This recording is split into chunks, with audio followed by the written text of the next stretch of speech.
Hi there. Now here we have an engine that I'm really excited about. An Irvine 61 Sport ABC, made in England.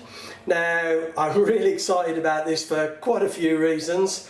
I bought it as a new in the box and I've had a look at it already. I haven't had it apart, but I've had a quick look at it and it does look new. I don't think it's been run at all, which is great. It's also an English engine from my home country. And I'm doing this now, I've got this now because I want to not only show you guys, have a look at it, but I want to get it in the test stand and get it running because I've been building a 60-inch wingspan Avanti Sporter, Avanti Patterns plane that I want to put this in, and I want to make sure it's well running. So after we've had a look at the engine, I'll show you it running. So anyway, the lid off. I've got some nice stickers, always good when you get some stickers. Not that I'll probably use them, it seems a shame, but anyway. And a set of instructions. I always like it when you get instructions. It's always nice just for kind of historical sake, and also to read through and see what they recommend for running in and props and things like that. It's interesting that the engine I have is a ABC, but these instructions, if you look at the running in section, but also the diagram, it's got a ringed piston. So that gives us an indication of the age of our engine, which I'll get to in a minute.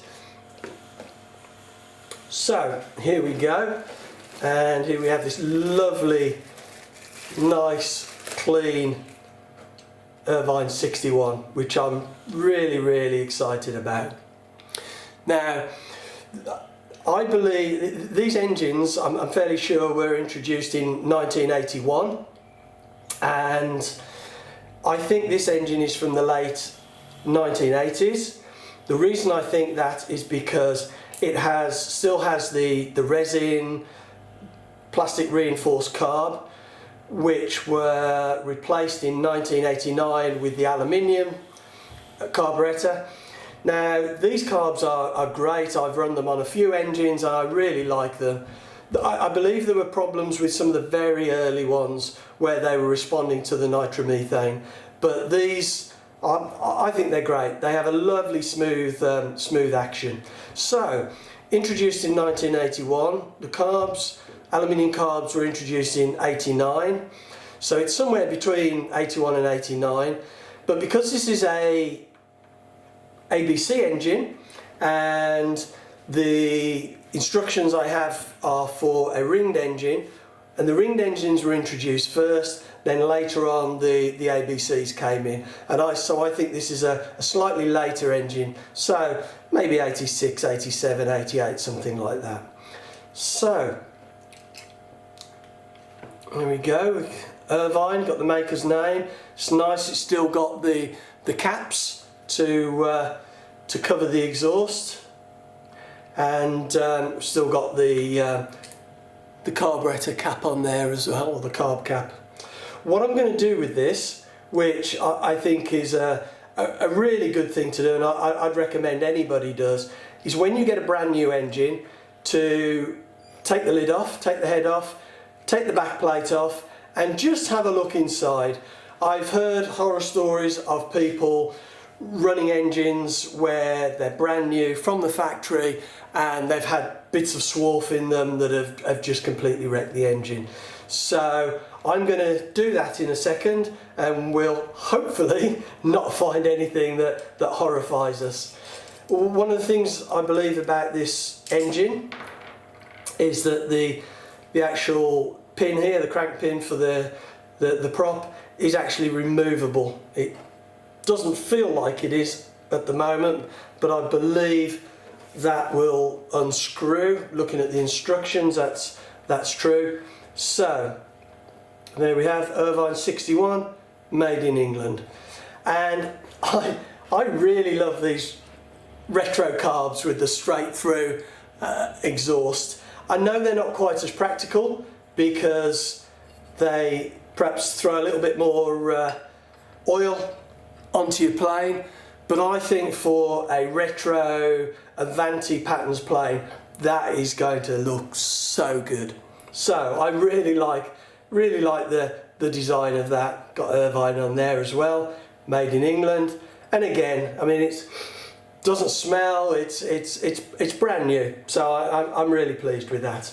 So let's get this out of the way, the box, and we'll have a look in the back. Let me just take off the carb, which is loose. Put that in a bag, keep it nice and clean.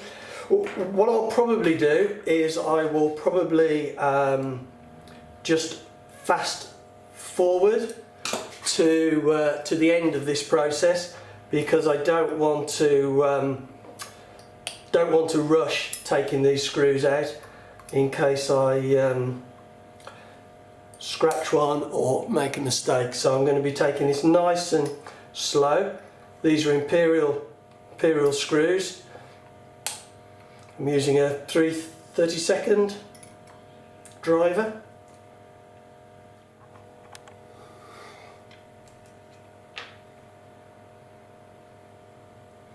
Okay, and there we get the head off, and that looks lovely and clean. Yeah, I'm certainly sure that that is an unrun engine.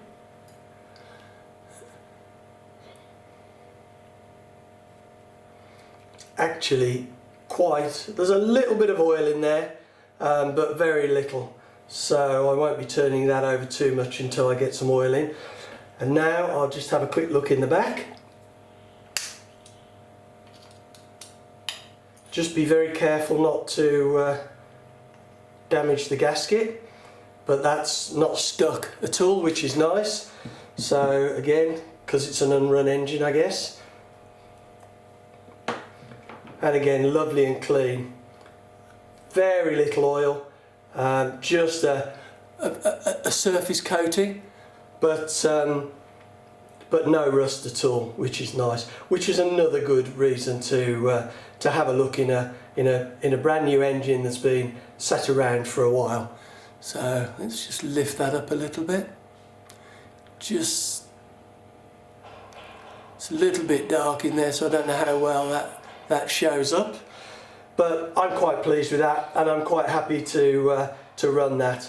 So what I'm going to do is I'm going to get this put back together. Okay, well, I've got this assembled now, so next thing to do, get off to that RC field and get it in the test stand, and we'll see how it runs.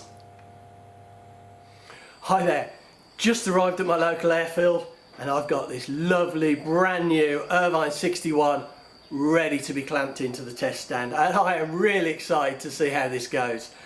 I've put on a master air screw prop. It's a 11x6, so something nice and easy, nothing to stress the engine. I've got a brand new OS number 8 plug in there, and the fuel I'm going to be using, which is as specified in the instructions, is a 75% methanol and 25% castor. So obviously I'll only be using that for the running in, and then I'll move back to something different with a bit of nitro in. I'm going to be running this for fairly short periods, getting it up to temperature nice and quickly, and running it just slightly rich, not too rich, and then letting it cool down, and then I'll run it again for a few minutes, and we'll see how it goes. So let's get this fired up. Right, well, let's get this thing primed and see how it starts.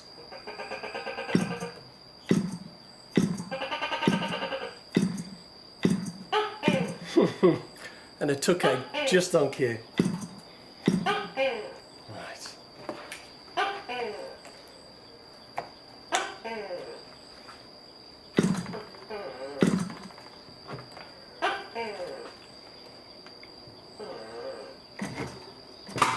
Oops.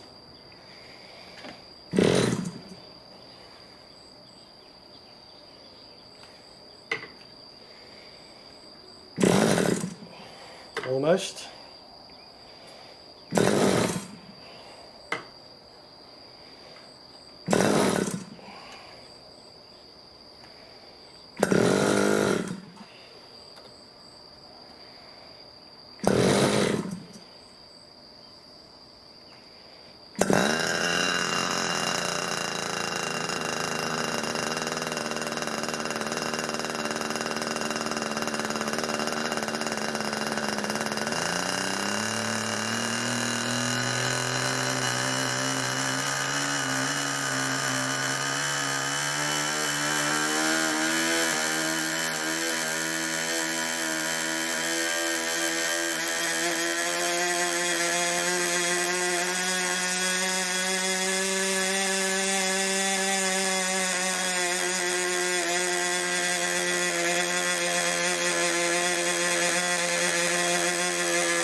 Well, I've now put about an hour of time on this engine using just the methanol and the 25% caster, and I'm going to run it now. I've changed the prop from the 11.6, I've got an 11.7 on there, and I'm going to be running this with 7% nitro and 20% oil mix. That's a 50-50 with caster and synthetic, and we'll see what this engine can do.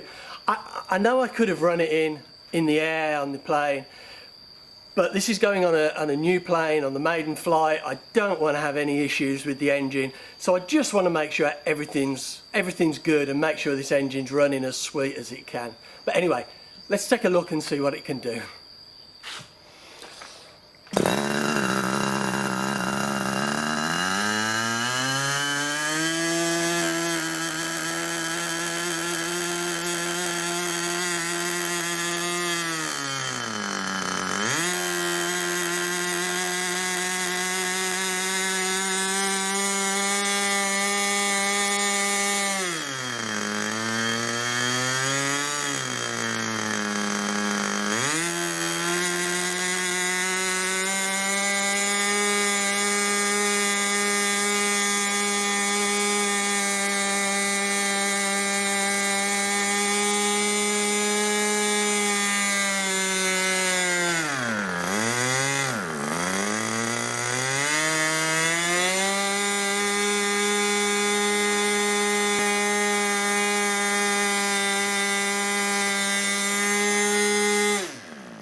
Well, that ran lovely. It was idling beautiful, 2,500 RPM, and then a really crisp transition right up to, well, I think when the highest RPM was about 12,300, and I just took that down a little bit to about 2,100. But it's surprising the difference, having the different fuel that added nitro made. It idled a lot smoother and more consistent, and the transition up to full power was nice and crisp. I did tune this a little bit on the previous fuel, but I didn't need to touch it. It was just lovely, so I'm really pleased with that, and I can't wait to get this in my new plane and see how it performs in the air. So I hope you enjoyed watching that, and these engines, they're absolutely lovely. I really like it.